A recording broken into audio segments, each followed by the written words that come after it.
We back up in the building. Make sure you catch that. Make sure you get that. No, I'm just fucking around. What's going on, y'all? We back up in here, man. It's your boy Shakes, your boy Tech. Like, subscribe, comment. You know, all the fun stuff. Hit the notifications up top. Hit the follow on the bottom. Everything. Today, we're gonna talk about some real shit, man. Today, my man went through some real shit this past week, and it's something that I've noticed now we talk about it more our generation, like nowadays, but we 5 years ago, up to 5 years ago, we wasn't talking about this too much, but we talking about mental health. Period. Just mental health, like, because mental health is part of physical health. Yes. And that's today's subject, because your boy got some anxiety issues, anxiety disorders right here. You said that shit like an Italian gangster. Got the sound of anxiety disorder right here. Right here. You understand? Right here. Shit. This is the most I've laughed all week, man, because it's been a rough week. It's been a rough week for me, I'm gonna start off by just saying, my personal issues and what's going on with me, and this is why we got to the subject today. So last week I had my first ever anxiety. I call it anxiety/panic attack. So I was telling you before the video started, but I'm gonna give the audience a little quick breakdown. I had a heart attack 2 years ago, 2019, March 2019. I had a heart attack. We're gonna fast forward to now. June 26, 2021, and my blood pressure, felt a little funny, so we took my blood pressure. It was a little high, so we went to the hospital. Everything was fine. They're like, there's no signs of a heart attack. Your heart actually seems pretty healthy for someone who just had one 2 years ago. Lifestyle change. I went from smoking a pack of cigarettes a day, 20 plus cigarettes a day, pumping 40 ounces of Red Bull. I don't like that monster shit. I'm not gonna lie, I was never a fan. Even if we don't mind the sponsor, but I'm not drinking it. Let me know right now. You too, Red Bull. But I was pumping about 40 ounces of Red Bull every day. It's not like I was just drinking a can of Red Bull every once in a while. I see some people. I was pumping it every day, like if it was gasoline in the car. You know what I mean? Going to school, going to work. At the same time, having 17-hour days and having 8 hours to yourself to do homework, get some sleep, eat, all that shit, So eventually caught up to me. So now, fast forward to last week, blood pressure's a little high. We go to the hospital, everything's fine. So they just give me some blood pressure medication. But I still, my mind is yo, you're not right. Something's not right. So Sunday, everything's fine. Monday comes, take my blood pressure medication like normal. I feel very lightheaded and dizzy. My blood pressure really shot really low, and my heart rate went up because my blood pressure was so low. So that concerned my mother's a nurse. I concerned my mother. She took me to the hospital. They were like, listen, fast forward through them doing their whole procedure of blood work and everything. They're like, everything is fine. We're looking at your tests. These are medical professionals looking, 3 of them. It's not like I got one guy telling me, I can say, hey, he's lying. Yeah, right. I got different people walking into my room with the same chart saying, hey, everything is fine. But your mind is telling you something's not. So I had my first anxiety attack in the hospital. I felt like I was going to die, guys. I felt that feeling of this is it. This is where I check out. Today is the day. Nah, I can't be. So I didn't know then why it was happening. I'm just thinking what the hell is going on? Yeah. So long story short, today's the day this shit is over. Yeah. That's how I felt. Today's the day this shit is over. But long story short, they tell me at the end of the, before they discharge me, they're like, we're gonna let you go home today because physically, they're like, physically you're fine. I was panicking so much, they gave me a shot of what they call lorazepam, which is the stuff that they give to someone who's going very, very, very psychotic. Someone who they're just those people that are in the bed, no, don't touch me. I wasn't at that. Yes, it's a sedative. I wasn't at that stage. I wasn't in the bed, don't touch me. I was just telling the nurse and the doctor, I'm so nervous right now that I can't let them do anything. They wanted to draw blood, I wouldn't let them. Like I'm like, no, I'm refusing it right now. Yeah. They gave me the lowest dosage, lowest grade. Calmed me down for a little bit. They took their blood test. They came back. They were like, listen, besides the lorazepam in your system, your blood work looks good. Like the blood flow to your heart is good. You're healthy, Jeff. But I kept saying I'm not. So the doctor said, yo, you might suffer from some anxiety. You might have some anxiety issues right now. Maybe some PTSD from the heart attack. He's like, but it's mostly anxiety because he's like, you're feeling like you're gonna die, but he's like, we're looking at you, you're fine.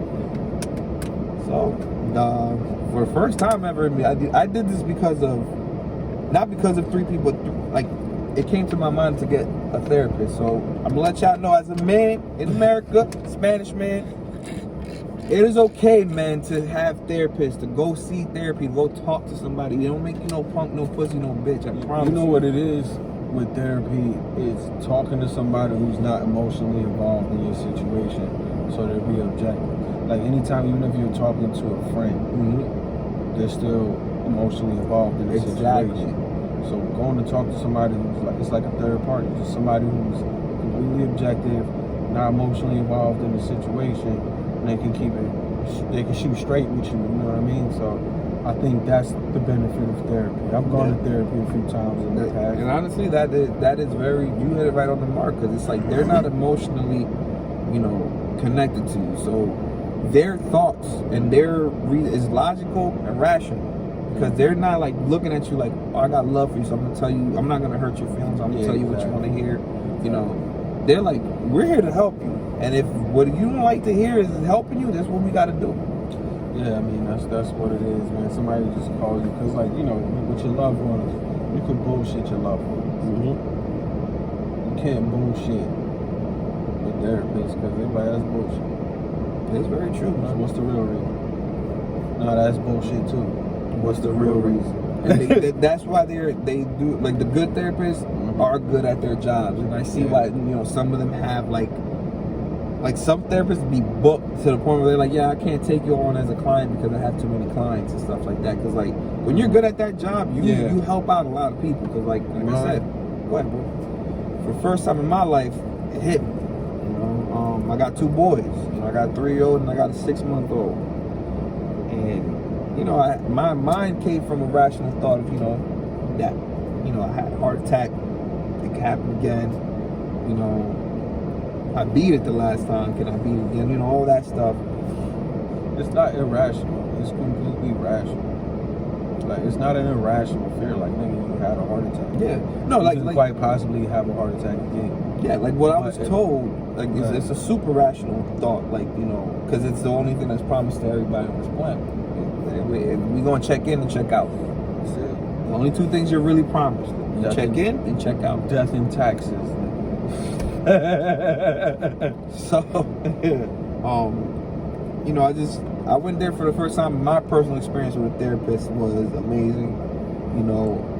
I didn't know I had that much to say that I never said to somebody, and it helps, man. Like, that's why today's video, it's gonna be a little quick, but today's episode is about mental health, man, because it's part of physical health. Like I was saying before, actually, of course, you do this for your family, for your loved ones, because you want to get better. You want to make sure you're good, like physically and mentally.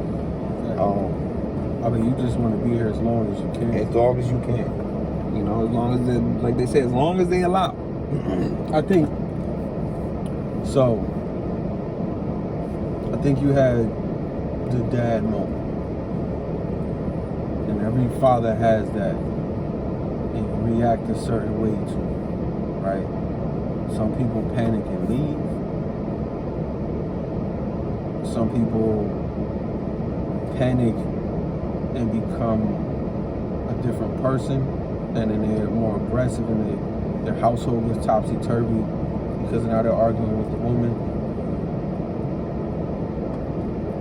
People panic and having panic attacks.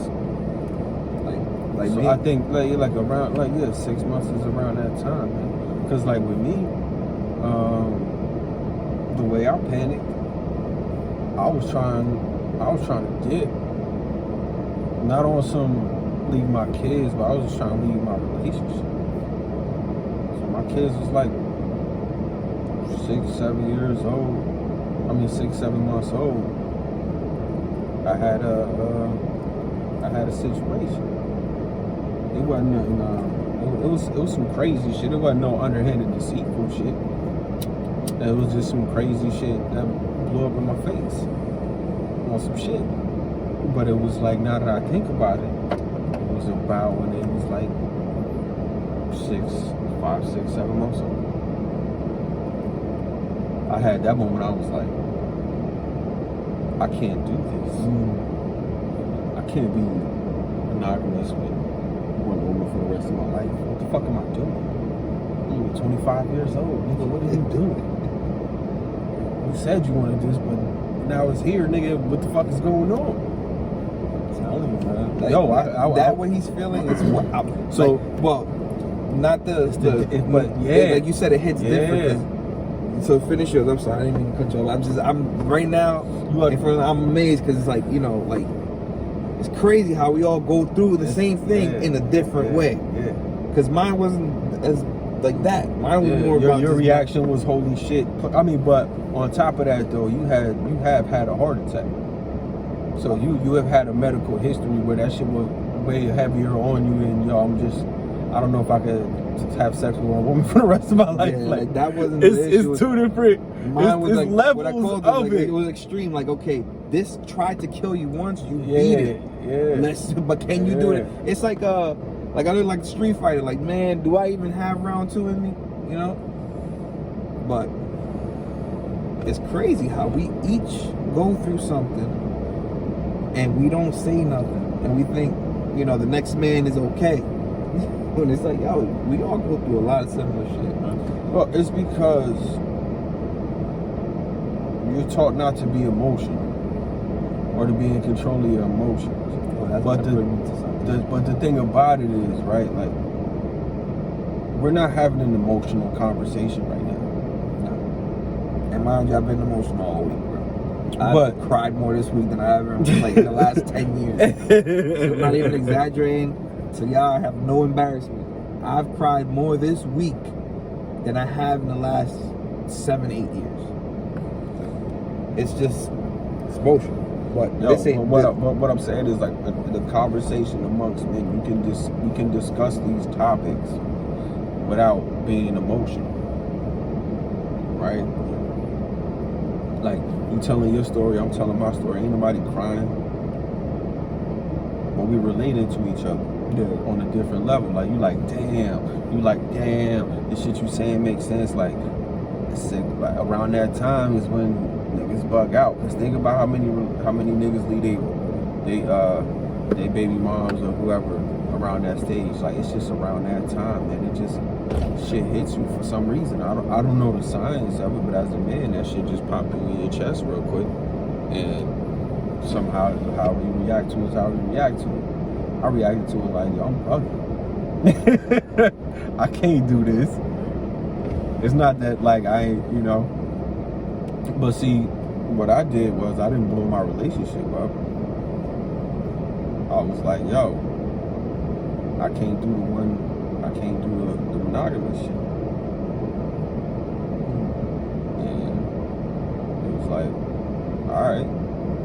It wasn't like, okay, like it was a 5-minute conversation. Like, it was a lengthy discussion, and my reasoning and my commitment and my conviction to it had her in a decision where, like,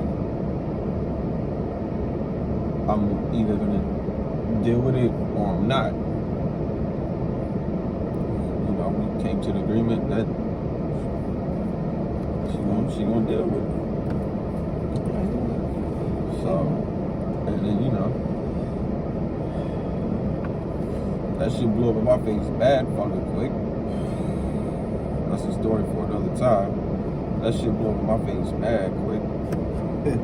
Yeah, man. Every time I panic with my life, that's my reaction.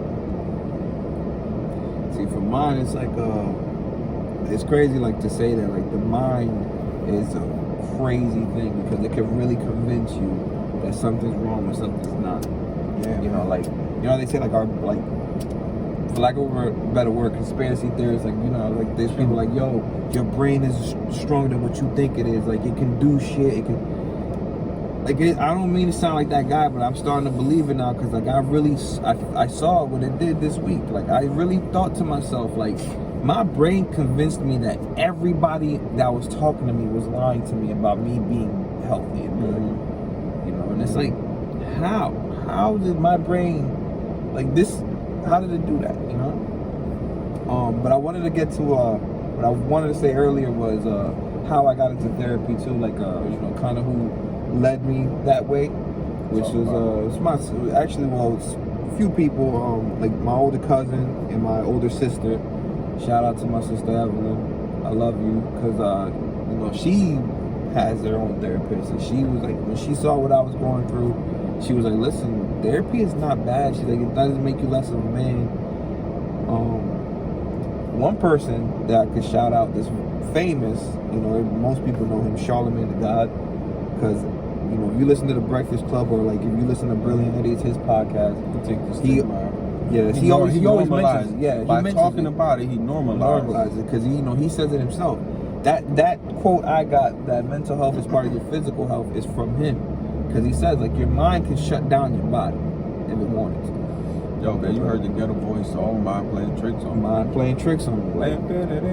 That beat is the shit. Get demonetized, just that little hum that melody. Fuck out of here, nigga. That beat is the shit. But it's true, like, they, you know, I heard them talk about it so much that I sought it out myself, and I was like, all right, let me give this a shot, because obviously if the medical and the physical doctors are like, yo, you're fine, but I'm saying that something's wrong, then I have to talk to somebody else. You know? Yeah, something else going on. I mean, you know, I told you, like, I suffer with depression. Sometimes I think it's bipolar depression, which is even fucking worse. Sometimes I think I'm bipolar.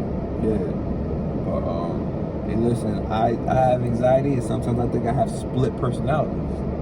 You know, like, I feel like, you know, I feel like different people sometimes. You know?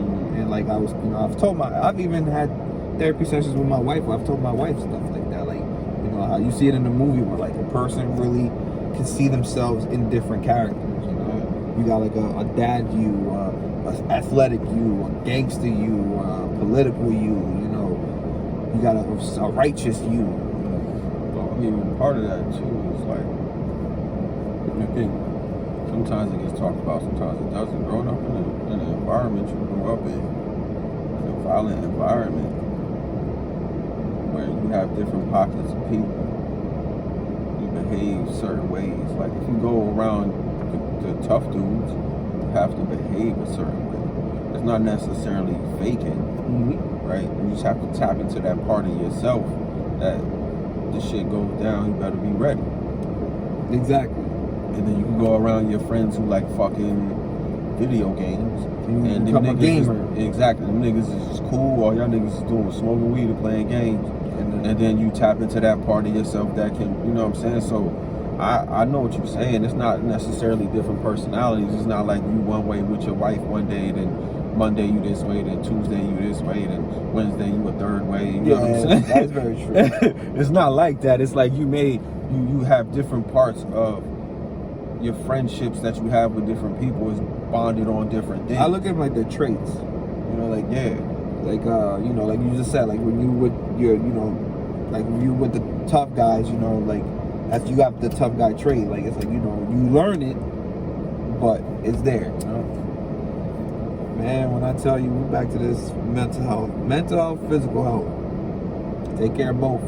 Because I tell you what, my mental health right now is making me take care of my physical health, because like I was telling you, my diet changed. You know, I'm really conscious of the fact that I'm like, okay, I am really overweight, because I'm 5'9", and I weigh 225 pounds. So, and I carry it all in my gut and in my chest.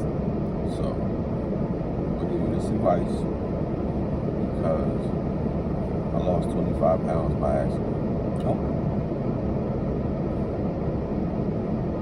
Read Eat to Live. Read Eat to Live. That's gonna be my next book, because I just bought a book. It literally came in today, about 30 minutes before we did this video.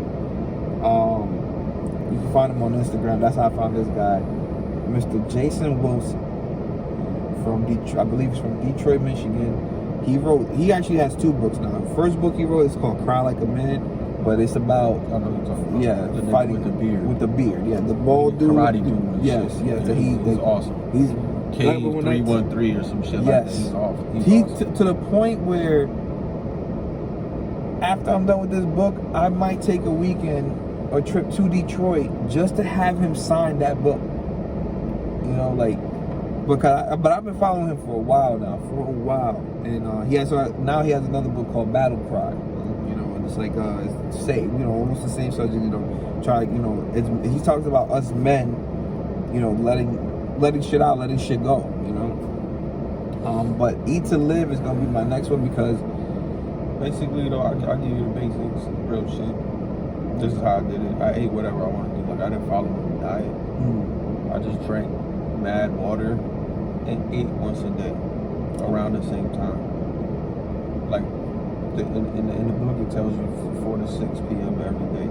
Because if you think back, I don't know if everybody else was taught this, because my wife doesn't remember this shit, but I was taught this in middle school back in the 90s. Your digestion takes 24 hours. The food takes 24 hours to digest. Everything you eat takes 24 hours to digest. Right? So, if you're constantly eating, your body is constantly working, and it never gets any rest. Your body in rest will remove the waste and the weight itself, as long as you continue to stay hydrated. okay. Right? Because if you think about it, right? Think about the grand design of human beings. The initial design of human beings is hunter-gatherers, right? Or, you know what I'm saying, you out there hunting niggas, bow, you shoot this motherfucker. Like, how much are you actually eating per day in the wild, in your natural design? Right? We buy water because we need water, right? All the civilizations will buy water or have some type of water source that they can funnel into the city, right? So it's that, and it's just eating, not overeating. The body works, and the body working in a more efficient way is how you lose the weight. As long as you stay hydrated, your body will eliminate the waste. If you don't stay hydrated, your body won't eliminate the waste. It'll store the waste because it needs the waste as fuel. Okay. So Eat to Live, Dr. Sebi's book? No. Eat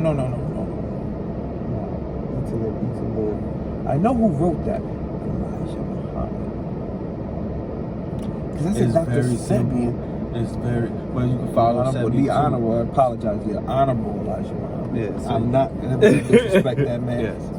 And just call him by his name like that. I apologize, the Honorable Elijah Muhammad. Yes, sir. Sebi's a good one too. Yes. Right? So Sebi, but it's both, they're basically the same thing. Because that's just the way to be. So it's the ultimate information. It's the ultimate diet information.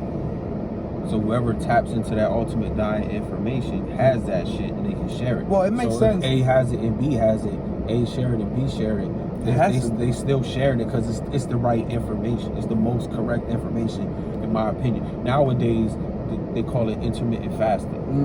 Yeah, I've heard so many people use that it's phrase. called intermittent fasting, but you gotta look about this. Mr. Muhammad was talking about it in the 1920s. You know what I'm saying? That book came out in like the 20s, the 30s. So he's been talking about this 100 years ago. And now the world is now, Europeans, mainstream white, whatever, now they finally discovered it. They finally caught up. But he's been saying that shit. And if you look at it, like the shit that got me convinced is I'm looking at 80-year-old motherfuckers that look younger than me, nigga. You know what I'm saying? They look smooth, nigga, skin is tight, like and they like, boom, this It how I makes did sense it. just because I'm gonna go into it real quick just to back roll off of what you're saying about eat to live. Like as even like what we're doing right now, we partaking in some cannabis. I'm taking a little break, guys. So, like you see, like I believe the last episode or the episode before we did with stoner parents. I'm still a stoner parent, but right now, I'm calming down because I also got shit to do. I have to get back into the workforce and stuff like that. So I got a lot of stuff I gotta do. So I gotta start smoking CBD. I'm gonna start going to the CBD side. I'm still gonna mess with my CBD. I'm not gonna lie. I'm not gonna front. I'm still my wife gave me this good idea. She was like, I'm still gonna stay on the THC side too, but just not as often. I'm gonna be in there. I'm saying if you hit that Delta 8 has THC, so it gets you buzzed. And it gives you the CBD benefits, but it gets you buzzed, not high. Okay. Well, she was like, all we Like keep CBD a little is like for example, you have and shit. You know what I'm saying? And yeah. Like CBD is like old duels, and Delta 8 is like a wine cooler. Okay. It's not quite a beer, but it's not a fucking. It's something in there. Yeah, that's going. You know what I mean? It's going. Yeah, it's a wine cooler. So my wife was like, since most of the blood we buy is high THC, right? Yes. She was like, when you switch over to CBD, if you still want to feel that buzz, she's like, you buy like I like to roll, so most of my CBD I'm gonna try to get in raw bud form, or I'm cool with pre-rolls, but now I'm gonna mix it. Take a little bit of a CBD. Take a little bit of a THC, but mix it with my CBD joint if I want to get that buzz. But if I don't, I could just smoke my straight CBD and feel good and relax. That actually is going to be another subject too. I got the CBD. That's who I'm going to for it. I got the Delta 8 hookup. I don't got the hookup. I got it. Ain't no hookup. You just gotta come see me, and I tell you where to come see me. You know what I mean? I got the Delta 8 and the CBD. I got the CBD gummies. Everything else. Got the I honestly ordered something from and I'm basically they about to get a free promotion from us right now real quick. But Cushy Dreams, I've heard them they've been promoted by the Brilliant Idiots, which is Andrew Schultz and Charlamagne the God. So I just bought like 4 pre-rolls from them, and I'm gonna test them out. 2 of them are called Relax and 2 of them are called Hustle. Supposedly the relaxed one's supposed to put you in that relaxed state at nighttime when you have that anxiety coming on. It's supposed to bring you into that state where it pushes the anxiety away. The Hustle's supposed to be, you smoking when you wake up, and it's supposed to make you want to get motivated and go get something. Yeah. But with that being said, we talk about dads. You heard my phone ping. That was that moment right there. So we actually about to end out this video right now. Just out, man. Like, subscribe, comment. I got some shit coming. It's gonna be some shit coming. It's gonna be some shit coming. I got some shit because next week we're gonna talk about. Hopefully, it's still going on next week because something very interesting is happening in the manosphere that I like to talk about so much. The YouTube manosphere, you know what I mean? Low-key trying to get a part of it. Let's see if it's still going on. The niggas are dating advice and shit like that, I like talking about that shit. We're going to talk about that shit next week. Hopefully this shit's still going on. Whatever's going on right now is what's going on. But I will holler at y'all, man. Peace.